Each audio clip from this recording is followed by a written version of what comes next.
তিনি মিশরের গভর্নরকে খবর দিলেন।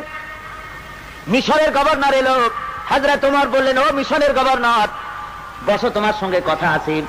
ছেলেকে ডেকে বললেন, আব্দুল্লাহ তাড়াতাড়ি ঘরের মধ্য থেকে কিছু খাবার নিয়ে আসো। হযরত আব্দুল্লাহ শুকনা রুটি আর জাইতুনের তেল আনলেন।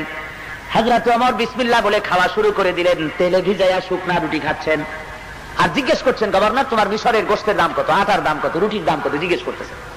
বেশ আধা ঘন্টা মতো চলে গেছে। মিশরের গভর্নর বলছেন, আমিরুল মুমিনিন, আপনি কিন্তু অর্ধেক খাওয়া শেষ করছেন, আমি এখনো বিসমিল্লাহ বলিনি। কেন? কয় যে শুধুই আচারের তেল আসছে, কোনো গোশত নাই, খাবার নাই, কি দিয়ে খাবো?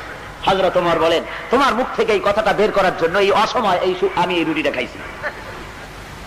আমি শুনতে পেরেছি, রিলায়েবল সোর্সে জানতে পেরেছি, তুমি নাকি প্রতিদিন গোশত দিয়ে ভালো করে পেট পুরে আহার করো রুটি। কয় যে হ্যাঁ হুজুর, আমি 3 বেলা গোশত রুটি খাই।